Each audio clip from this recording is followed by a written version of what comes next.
Hi everybody, this video is for all of those caregivers out there who feel like they are the only one caring for a spouse, an aging parent, a friend, a family member with no help from anyone else, especially sole caregivers of people with dementia.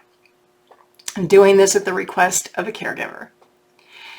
And what I will do is I will share background about 3 situations of how this happens, how people become sole caregivers without any support.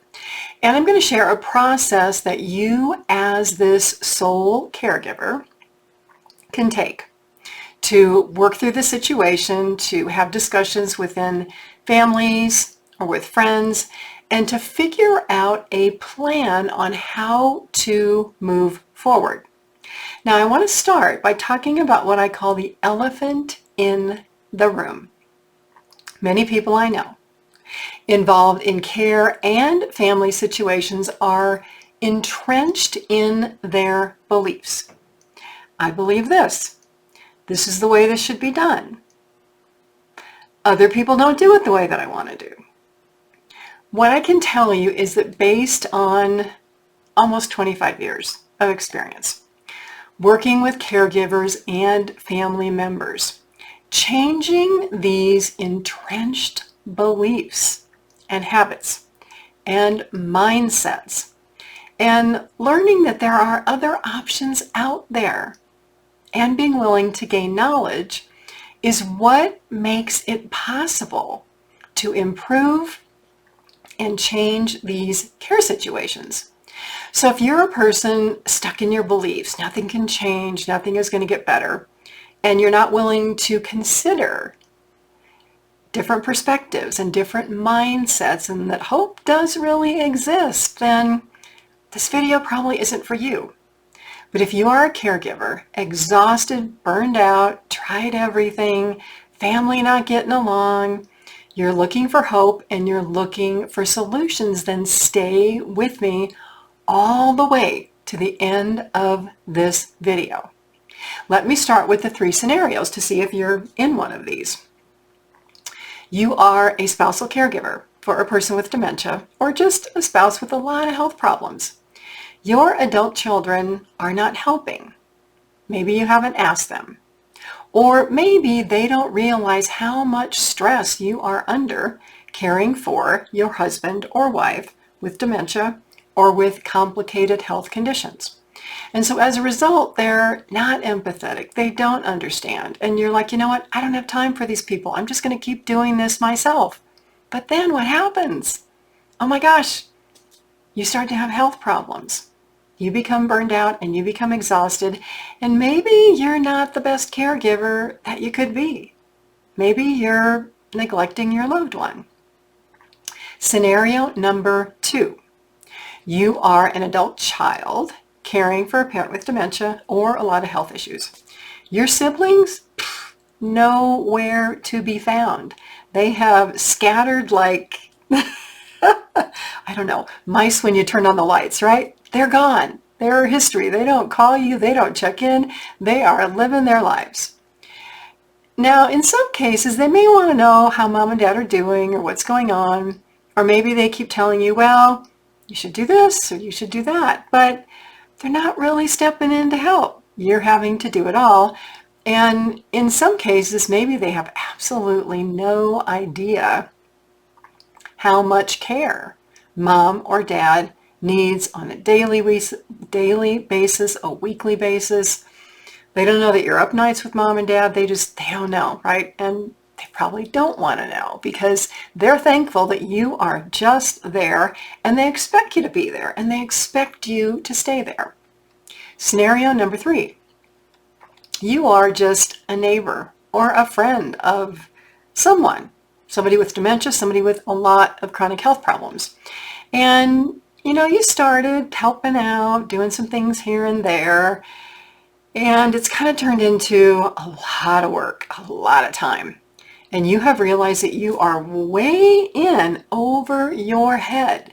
You have taken on too much. You've even made commitments to say, you know what, I'll help you. I'll help you as long as you need help.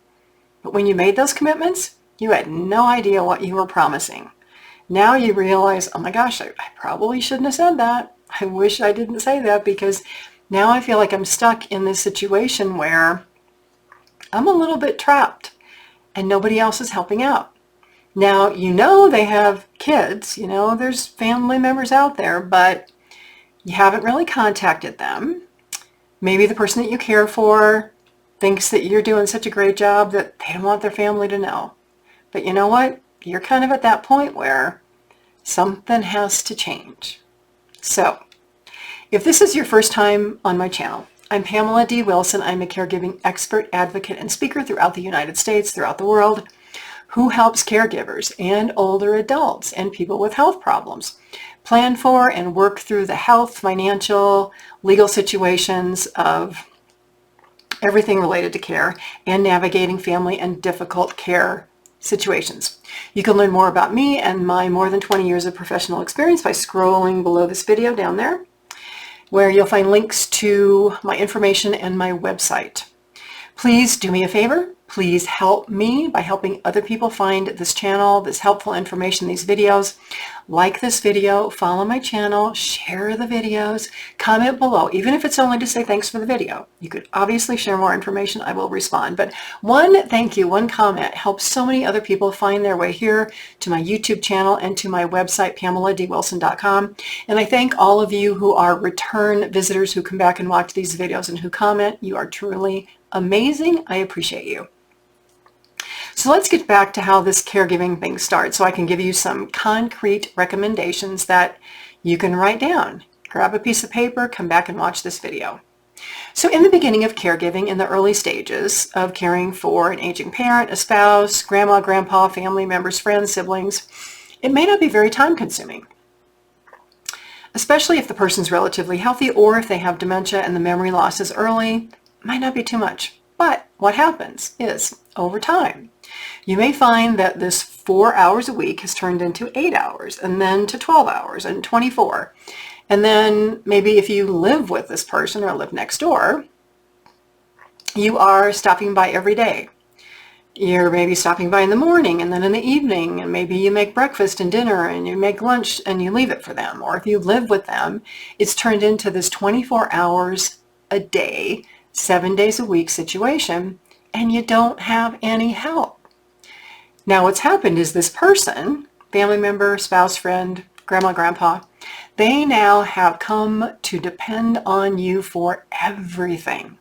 They trust you to help take care of the home they live in, buy groceries, maybe help them pay bills.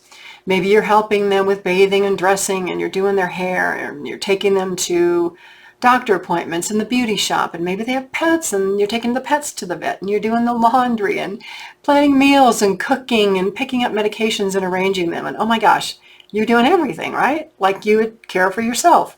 But all of this has consumed your life, and it's affecting you mentally. It's stressful. It's affecting you physically. It's affecting your health. If you still have a job, maybe it's affecting your ability to stay employed.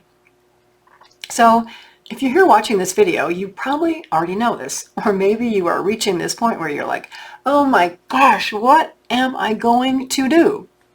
So there are ways caregivers get in this situation. Just a little more background. If you're the spouse, it's the marital responsibility and duty. Or maybe you are this adult child or this friend who said, you know what? I'll help you, don't worry. But you didn't know, honestly, what you were getting into.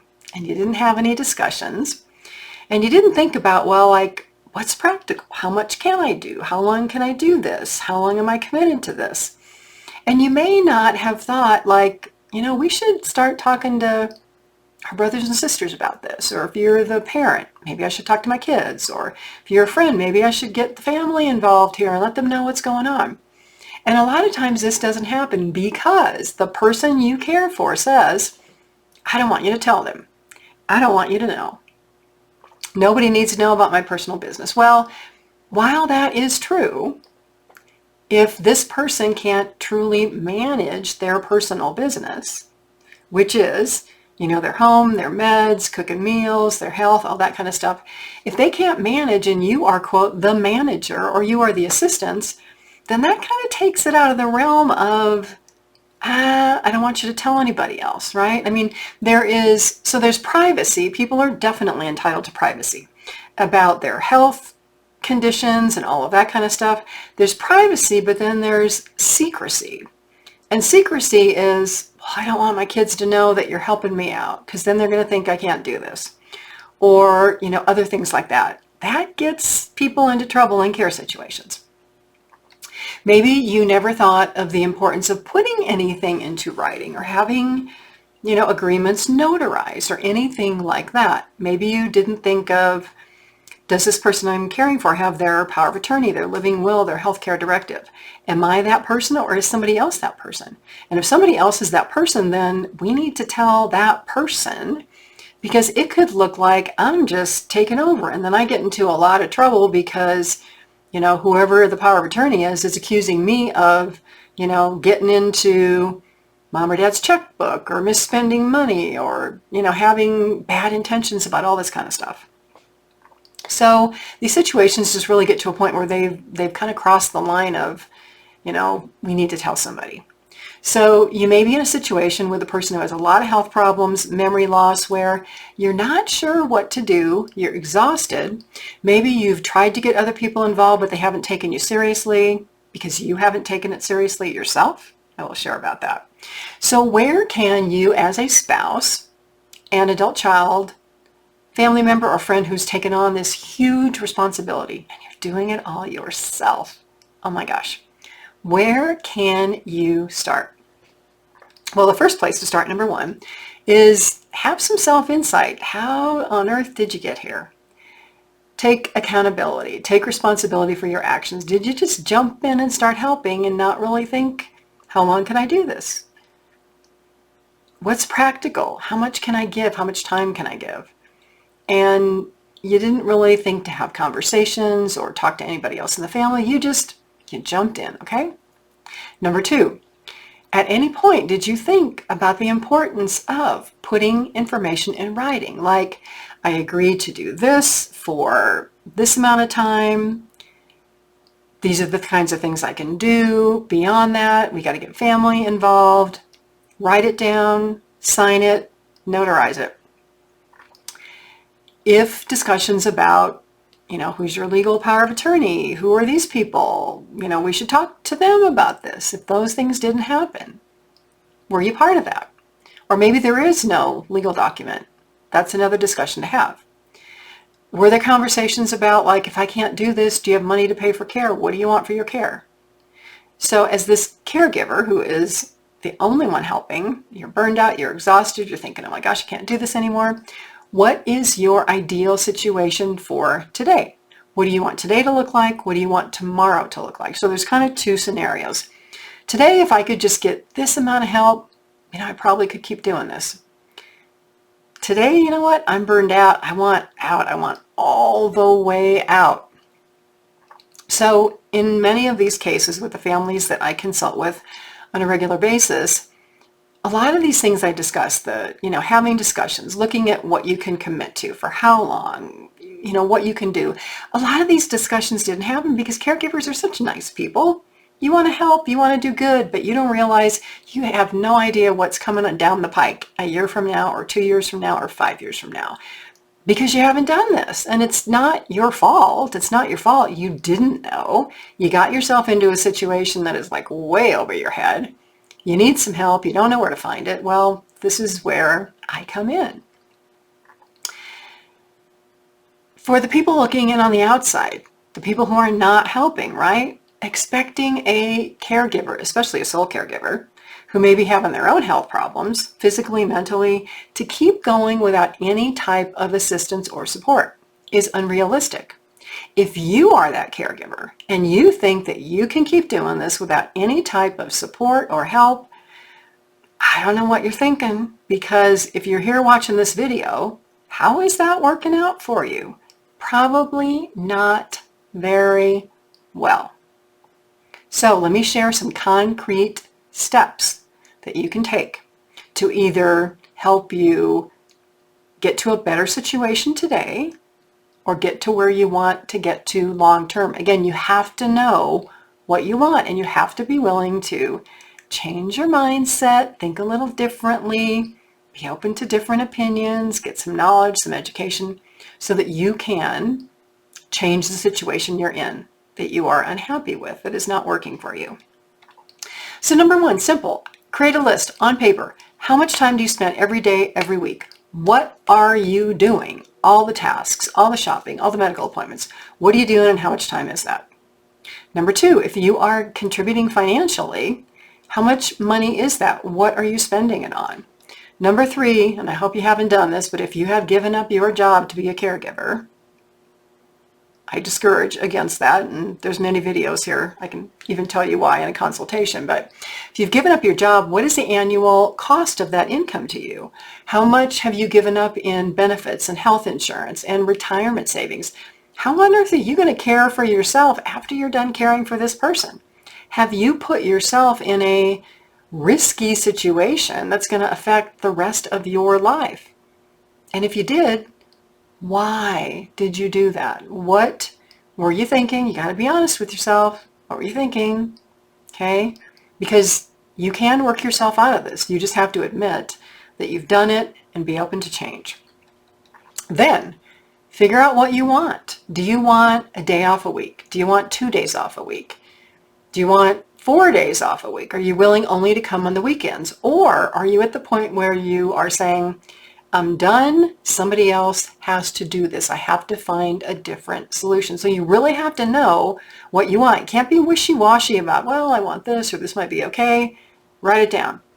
Next, if there are family members, your siblings, your parents, aunts, uncles, whoever's out there who could possibly help or who at least should know about where the situation is, schedule a meeting. In person, on the telephone, on Zoom, on a conference call, and tell them that the goal of the meeting is you're the caregiver. That should not be a surprise to them, right? You want to provide an update on the care situation. You are going to include the person that you care for. Now, if they have dementia, they may or may not be able to participate a lot, but they should at least be there. You're going to provide an update on the care situation, and you are going to ask for suggestions, and just leave it at that. Now, if you've tried to do this and it hasn't worked out, it's probably because you have not done it effectively. People don't believe that you really need help because you're not screaming and yelling and crying and all that kind of stuff, or maybe they just don't care. I don't know, okay? If you tried and this hasn't worked out, then you probably need to, if you can, hire an independent elder care consultant like myself to help you plan and facilitate the meeting.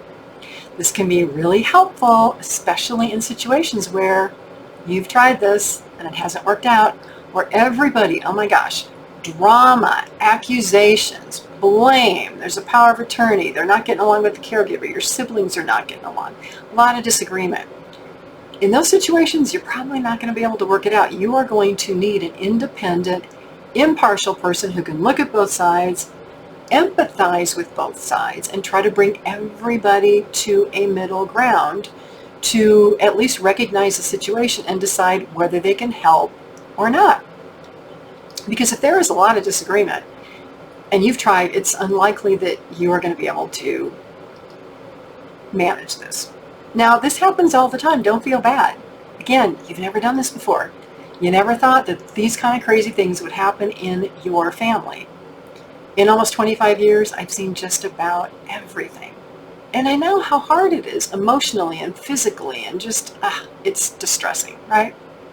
Family members love mom or dad, grandma or grandpa, but many times they can't see beyond their own beliefs and their experiences and their needs to consider that, wow, there may be some solutions out there that we haven't considered. Maybe if we talked, we could work this out. Maybe a little cooperation could make this easier rather than fighting against everybody and battling and feeling worn out, because the person who is suffering here is not y'all who are not getting along. It is the person who needs care. It's the person with dementia or 5 or 10 health conditions. They're the ones who are suffering.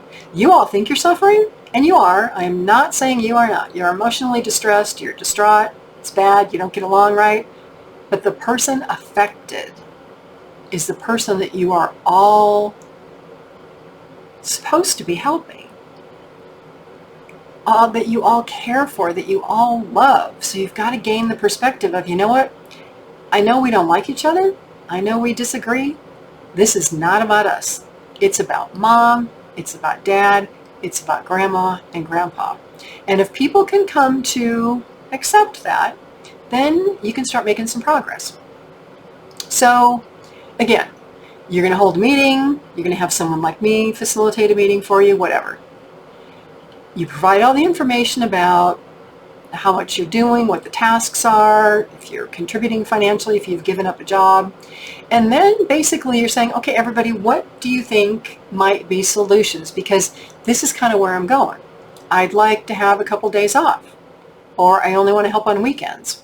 Or, you know what, I have done this so long that I'm willing to do it for another 60 days, and then I'm done. So we need solutions. So we can either start talking today, or we can schedule a follow-up meeting in 1 week to look at solutions and look at options. Now, here's the big thing. If you are the caregiver, you have to set a firm deadline. And this means you have to set a boundary with yourself. How much longer are you willing to do this? And you have to have a plan to get yourself out, okay? Because if everybody else over here is not going to help, then it's how do you get this person help without you being involved? And it may mean having to apply for Medicaid. It may mean having to move them into a care community. But if you're really that miserable with your life and nobody is going to help, then you're the person that has to do something. Or if somebody else on the outside is appointed the power of attorney, they are the legally responsible person who has to do something. And honestly, you can set a deadline and walk out, because somebody else is supposed to be managing all of this. They have to take you seriously.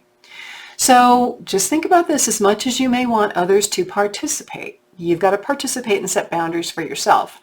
And I know it can be emotionally challenging and distressful, which is often what happens. But if you want others to change and help, you have to be willing to change and to get help and to accept help. Now, I'll tell you, all of this, you can do it. It's within your ability to do it. You may need a little outside help and encouragement, but as a caregiver, know that you are never stuck in an endless situation. You're not trapped. There are alternatives, even though at the present time, you may just be looking at a blank wall where you think nothing is possible, or where you think, I don't want to do these things. Well, maybe to get yourself out of the situation, you're going to have to do a little bit of what you don't want to do, and maybe a little bit of what you don't like, including talking to and working with family members that you don't like. But if the end goal is the care of this person, then it's best that everybody does that. Everybody, every single person on this planet lives and looks at life based on their own experiences. And let's be honest, our experiences can be limited or they can be really, really broad. And we all have ways we think about things, things that we believe, things that we agree with, things that we disagree with, people we like, people we hate.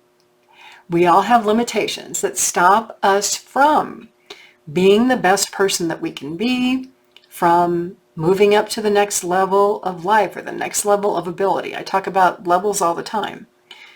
Here's some examples. Caregivers believe that nobody's going to help, even though you've asked. Well, maybe you haven't asked enough.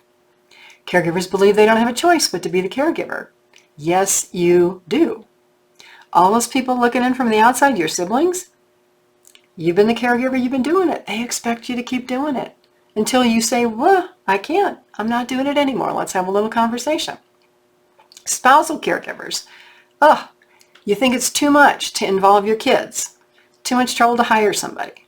And so what happens is your health suffers to the degree that you're physically sick, you're emotionally worn out, but you haven't opened the door for anybody else to come in because you think it's too much trouble and it's too time consuming.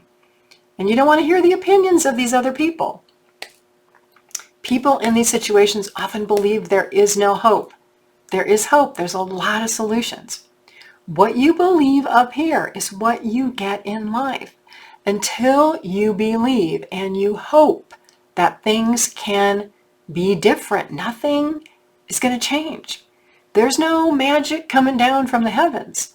You've got to ask for help. You've got to seek help. You've got to seek knowledge to help you change these very difficult situations where you may be that only caregiver.